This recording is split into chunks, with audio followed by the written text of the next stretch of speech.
Hello, hello. Lovely to have you here. What I want to discuss today are 8 aspects of the Buddha's teaching that we find in early Buddhism.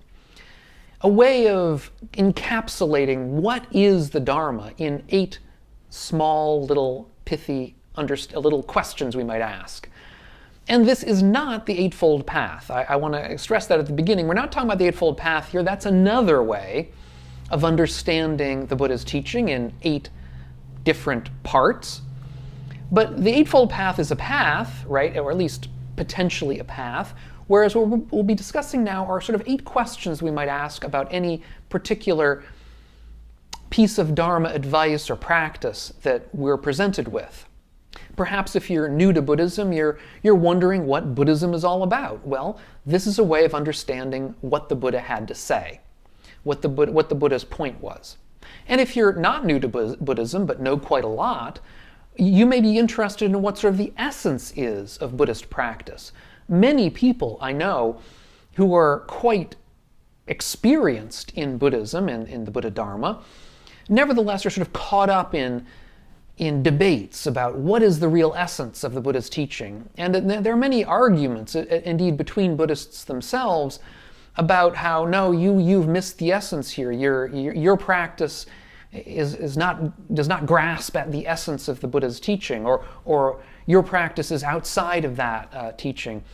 A lot of these are, I think, unseemly, but nevertheless, what I'm going to be talking about today are 8 ways that we can judge, at least begin to judge, whether a particular teaching or practice is adequate or correct or essential to the Buddha's path. That is, what are the hallmarks of Buddhist practice? Now, this is not going to be a matter of doctrine or of dogma, but of practical advice.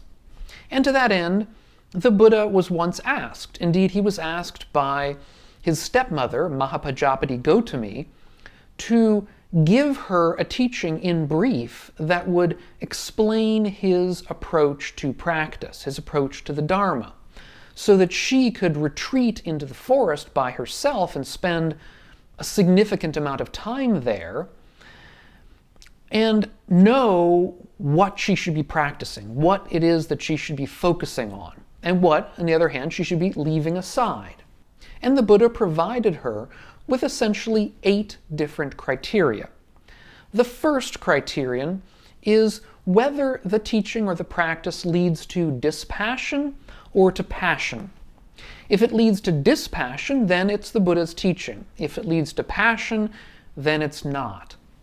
So, for example, if a practice that you're involved with tends to lead towards your becoming more passionate about things, that is to say, more filled with hatred, more filled with greed, does it stir up our minds in various ways and get us sort of riled up? If so, then it's really not the Buddha's teaching. It's not the sort of thing that the Buddha would ask us to pursue. Second, does the particular practice lead to us being fettered or to being unfettered? That is to say, does the approach that we're taking tie us down through our desires, through our cravings to things in the world? For example, perhaps we're involved with a hobby or a practice that gets us more attached to the place where we live, to our town or our city, gets us to identify ourselves more with that place. Well, that's tying us down. That's fettering us to a particular place, which is really not, in the longest term kind of point of view, not very healthy, because things change, life changes. Sometimes we have to move. Sometimes we have to change jobs, change the place where we are. And so any kind of a practice that boosts that kind of attachment, that kind of fetter, is one that we should not consider part of the Buddha's teaching. And one that loosens these fetters, that loosens our bonds, is one that we should consider part of what his goal was. Third, the Buddha asks, does the practice lead to dispersal or to accumulation? If it leads to dispersal, then it's part of the Buddha's teaching. If it leads to accumulation, then it's not. And I think we all know about the distinction between what's nowadays called a maximalist or a minimalist lifestyle. The minimalist lifestyle be one of relatively few possessions, of dispersing the things that we previously owned to others, allowing others to enjoy them. Now, this is, of course, most typically understood in the context of the monastic, the monk or the nun who has virtually no possessions, only their robe and their bowl and perhaps medicines and so on. And in that circumstance, of course, they've dispersed everything to the world except for virtually nothing. However, that's not going to be appropriate for all of us, and the Buddha understood that just as well as anyone nowadays does. So for lay people, we're somewhere in between, of course. If we're on a Buddhist path, we're not being monastics, but on the other hand, we have to keep in mind this advice of the Buddha's, that his teaching is one of dispersal, not of accumulation, not of building up and hoarding wealth or power or whatever it might be, simply in order to do so. Indeed, in a couple of early suttas, the Buddha lamented wealthy financiers who died without heir and whose fortunes therefore went to the king. The king obviously didn't need any more money, so it's going basically to nothing. Instead of what they should have done, what these wealthy people should have done, which is to use their wealth during their lifetime to make themselves, make others around them happy, donate them to worthy institutions, to worthy people. In other words, to keep things going, to disperse, not to accumulate.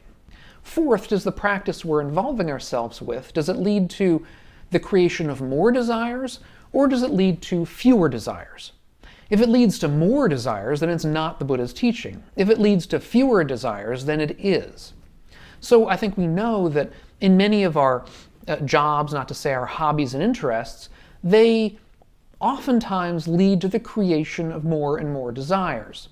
We can think of things that, look, we all get involved with from time to time, like retail therapy, a sort of a good way of us to, we think, blow off steam if we're worried or anxious. And of course, going around looking at shop windows or Amazon is going to lead pretty inevitably to the creation of more desires. We're going to find things that we hadn't wanted before, perhaps hadn't needed before, but that all of a sudden we find we really need because we've gone out and looked for them.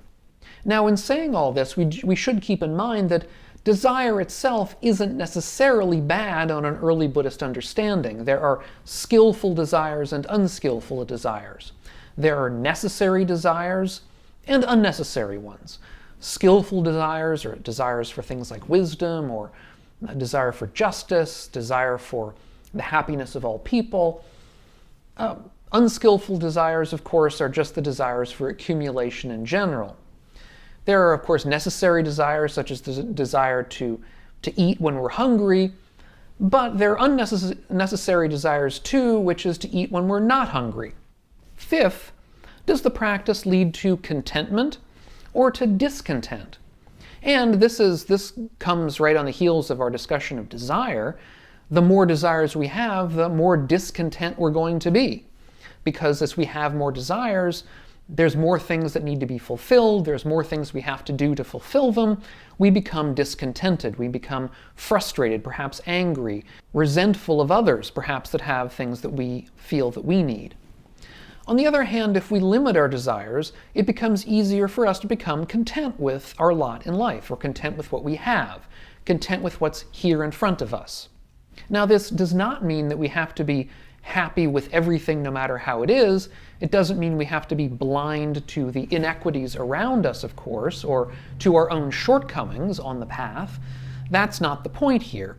The point is not to become lazy, and we'll get to that, but the point is rather that a base of contentment makes effective action more easy, and it makes it easier for any effective action we take to come from a place of calm and of happiness and of kindness and compassion, rather than coming from a place of resentment and anger, which is what happens if we're discontent. Sixth, the Buddha asks, does the practice lead to seclusion or to crowding? I did a recent video about the distinction, the difference that the Buddha saw between living in the countryside and living in the city. And the basic point here is that life in the countryside is easier for somebody who is on a path of practice. It gets us away from the concerns, the temptations of town life, of life in a crowd. Of course, there are material temptations, that is, the things that people have who surround us, and that we might feel, oh, I really want that because my neighbor has it. One-upping our neighbors is always a thing. And these are not only material temptations that are problematic when we're in the crowded place in the town or the city, but they're also non-material things, such as fame, such as power, such as praise of our neighbors. These kinds of concerns, worldly concerns, can make our lives more painful for us as we strive for them.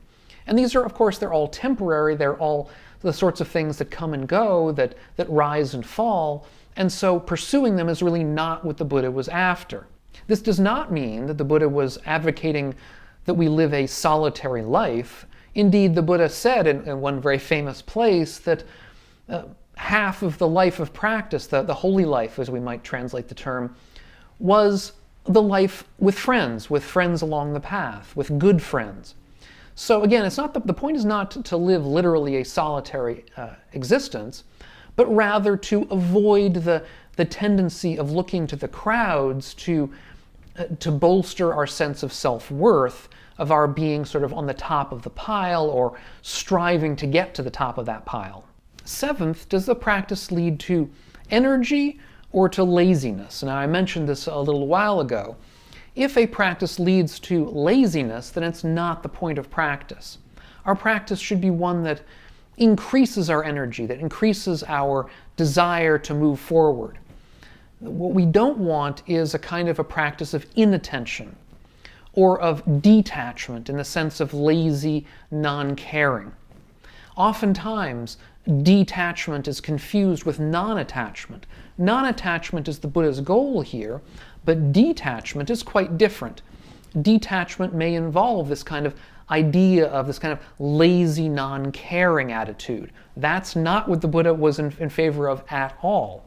And indeed, these two concepts of non-attachment on the one hand and detachment on the other are what is known as near enemies. Near enemies are two concepts that are closely related, but in fact opposing. They're opposites in certain ways. They're enemies of one another. And I did a video on near enemies, the idea, the concept of near enemies, and I'll leave a link to that video down below in the notes if you haven't seen it. And finally, eighth, do the practices that we're interested in lead to us being unburdensome or to our being burdensome? And here, once again, we can think about living lightly, living simply, living easily, living in ways that make life for our neighbors better as well as for ourselves. And indeed, this is the essence, I think, of politeness, of thoughtfulness, and of tact, the politeness that we can have to our neighbors, this mindfulness and awareness of the people around us in such a way that we don't live in dependence upon our neighbors, at least as much as we can manage. Of course, we're going to need our neighbors from time to time, but the point is not to make a lifestyle out of it. And if we live lightly, if we live a life of few desires, a life of contentment, then we will indeed be living in a way that is unburdensome of our neighbors. It's unburdensome of the people around us, and indeed it's unburdensome of the planet itself. Because as we know, there's a big issue with the amount of burden that humanity is putting on the natural world in general nowadays. I mean, this is something that is quite outside the scope of what the Buddha himself dealt with 2,500 years ago, but nevertheless is one that we have to deal with today. And this is one of the reasons why the Buddha's teachings here, these 8 points, are so salient, so important, so crucial for us nowadays to learn and practice, because the health of the planet indeed depends upon it. And to that end, I think understanding the difference between non-attachment, which is healthy and important, and detachment, which is not healthy and something we should avoid, is so crucial. And I did a past video on that very distinction, and I'll leave a link to that video up here on the screen if you're not familiar with the distinction or want to see the distinction made clear once again. If you're getting something out of these videos of mine, consider taking a look at my Patreon page, which is linked down below in the notes, and see if you want to help support the channel and the work that we're all doing here together. Thanks so much, and we'll catch you on the next video, and meanwhile, all of you, be well.